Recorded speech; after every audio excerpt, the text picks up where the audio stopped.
e tau e Nima tau e mofulu ko si I don't really remember.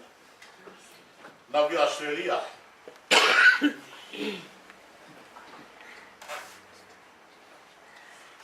Ana ora ben maranga tamela mare ki ora ke te fine. O futuro ke no mo va talangi ka toi au ki e whewhine mea ko tō koe ki e ne moui. Mo mea koe hongo whake.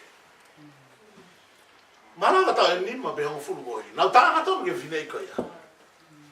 Ano hanga talangi ki e kai toi loi e mea koe no ko talati ki e te koe. He kai ki sai au he tāla ki a tā hamea ko wilo ki ai. Sai au ki e tāla ki a tā hamea talamai o tua ka te au. Ko whaka mauilahi si whewhine ni mo ne nofo family. Ele mamalangana na hao ngono hoa pa tang. Pa tamai ko ahoi ni fai te kau.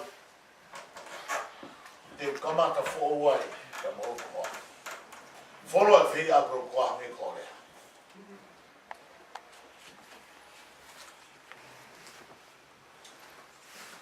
Kamai si so. Pa tua ba la. Não, para quando vai vai vai com mais com pouco aí de teu. O que é que eu vou ter bebê eu algo que me faz eu tô aí na água. Eu ia aqui fazer som na fa, ou na água. É capila bebê a Willy. Quando eu tô aqui tá o ilo me ai o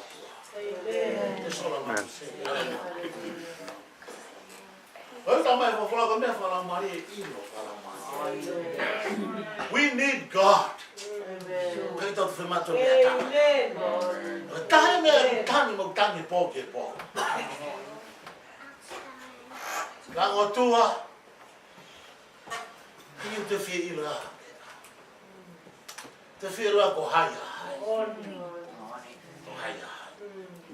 O fe ilo e au ko.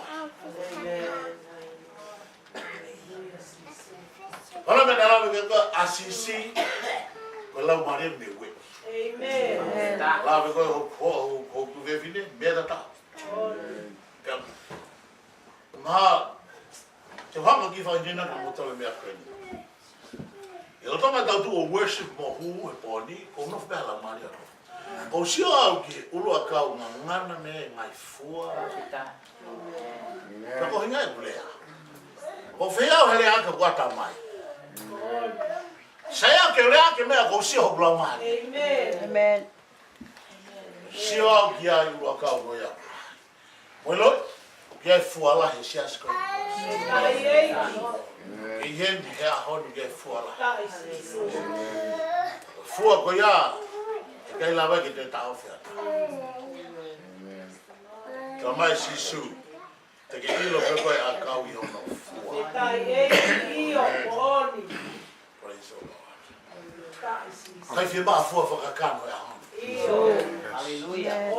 Fua fia mau fua whakalama. Kapau ki au sia lotu ke la. Lau e fola ke la. Au kai ke la. Amen. O kai to mea nia ki fai te kau ko presidente ko anda ko no fatu. Ko mea pia ki ata ku mo. Really sick the Lord. O fa fo le va ki be an talo ke talo mo ki lava pe lotu ke tamai mo fa mo ye ki tanda iki. Lotu ke kai la be lotu I see it's not a things ke tali ke tok fai te kau. It's a thing que come on. Praise the Lord. The whole idea that I'm not going to move. Amen. I'm going out to Australia. I don't know. Can you love I may fight Australia? But yeah, I'm going to Australia. I think you're the country. She will not come off the go. You have to go to her world tongue.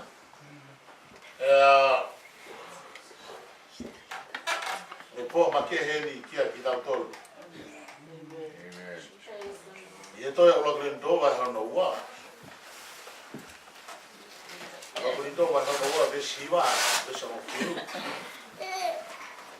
hange ko to hi o ki gai mamata e hamata be fanongo e teri ngai ho ki loto o tangata angai me ai o ki te we o tua mana to ofa ki ate ia it's not yet de ia Meso mo fulu ka ko fa haya o tua ki ate tau tau aki hono la wani amen he pakure he la wani anga me ko to io anga me lo loto he o e gati non ka fono pe ko te o fese anga ho mo tau yo va mo o ke ke ho ka te mo yo tu pe ka pa ka mo lo tu e ki lo fa fa ni ko mo lo tu e ko mo sense mo wi a ho ko na pe o ya ye se mo o tu mo e ki a mo e ki ta mo e ki a mo pe ko to pe ko e ki ke ma o fa ya to so revelation o fa me lo o lo que tá tocando aqui ai ko mo oi fa o tu o kai ko mo oi fa ka ka mo oi fa la mari mo oi fa la mari o ia mehe fa ha fa la mari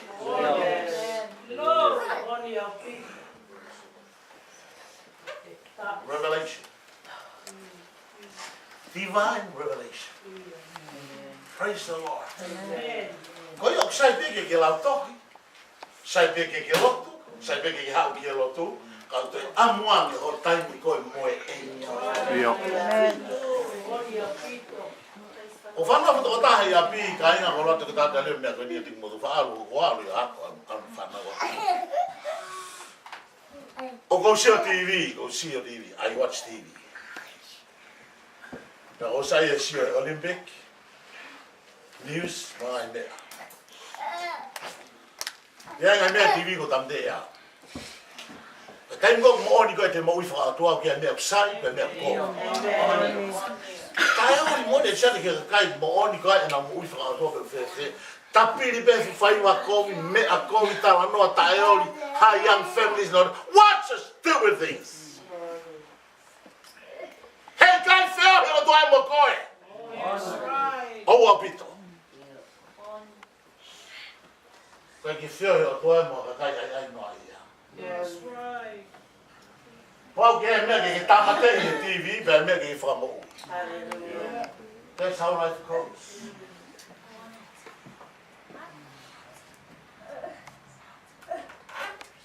Tai mo isi wa ya me a. Fa fanga ki o mo. O fa haya o tua. Fanga la mo le ko hakure ngai me o roto ki o tua. Oh God, hallelujah.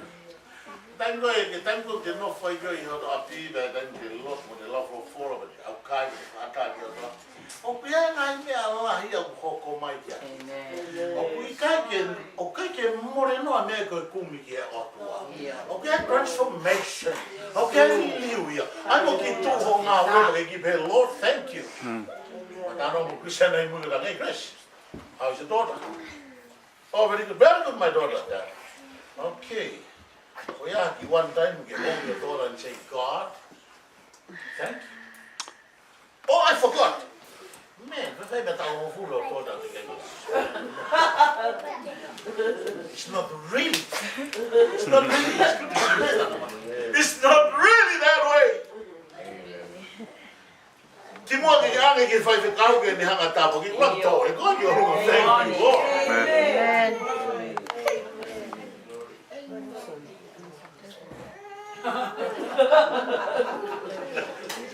Hallelujah. Praise the Lord. He's so good. We are like in the Zidane, I'm not going to tell you more. But Father, call on you and more with Father. Tao fuki. Amen.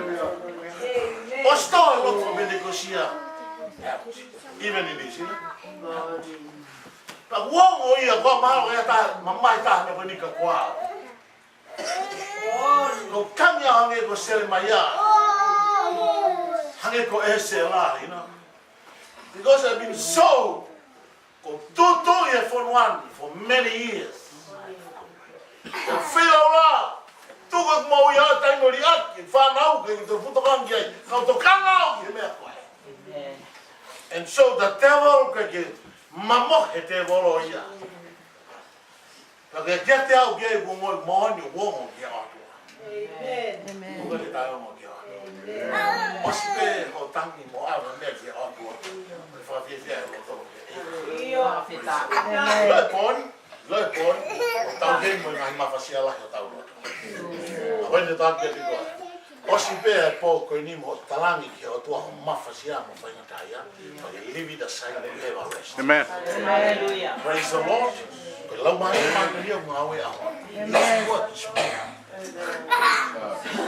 It's moving to death. Praise the Lord. So what a wonderful time with our children. When you begin to allow Maria, Mama, you come out. No, Maria, Mama, you don't get around. Toko ni mai ki kai na o te mataware ai su ai mo ke siwa te fu motoka fu ngasi motoka ma fu fare no no vai ka fu ngasi fare malo kai to la hia ko pipik e fare motoka e panke o pingai te ke kai ka pa te ke mate bon ha o ta ke ma ko de osi leave the money there for somebody else. Hame ko te toa me fu hame ko te misiona hame ko te fadere na ai ai pa anga ko ya. Ka ke sio he tafe ta bogi ke. Hallelujah. Amen. Kai ke lau mari mama ndong. Ka lau mari bi ko. Ri ta ila ngai me ko fo ma ta ta to. Ai mea koe o maurea ki ai i kai i ngai rea ako me he poto o e tangata. O ka ki whai kai ai poto. No mea ngari wale pita pito ai lotuia ka ke wale. Ka lotuia o sai ke poto mo i loe lotu. Ka no kuto pita lotuia ho no fuko hao whaka poto i lotu.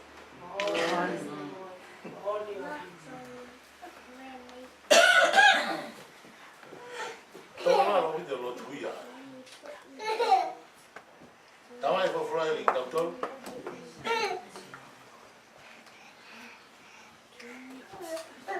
Kai mau tangata whakakanoa ngai mea alau mario. Mari ke. O ka den whailo, he oku ilo whaka lau mario. Ka koia o whalau mario, o kune ilo e mea koto. Ka o tikai whailo, ia, ta. Kotui ko ki kamataangai tawa ko po. Praise the Lord. Ta fatalo, ta firma mea fo mea to, mea fo mea ta ko moa fo ma pe to e time ko to. Ki ta wo pe ko ki ta alo no fo i la mari o to ki ta ilo mea fo e a ko to. Amen. Every day. Oh, glory to God. Thank you Lord for the new day. Ngalo pi to i. Fa me ta e. Ai ngala ja feel e malo e ki ke how. So many things. Pane vialahi e mea o roto ki omi e po ni tau tolu. Koe kakai Pentecosti, koe kakai o tonu ki na umau e whakaha mihi o tua ki a kina to. Koe ke tau hange ko ngai siasi, tau o whakafoa pe i paro i pātere, pe koe whaifekau, pe koe ha whaketang ki o tua ngai mea kato ko ia. A pau ke kia i ha personal relationship with the Lord, a talat mahino ke te koe ke maha mea mea o tua.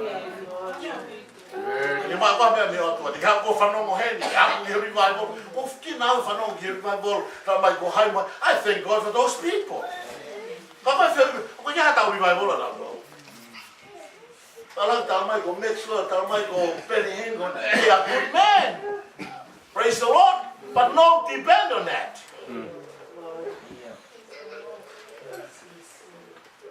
Provision here. A personal relationship with the Lord. Amen. E kai tala te otuaya ki a koe ha mea tatau moao. Te na mai mea ke a te na mea ke te o whata tau pe o whawhia ngai kia.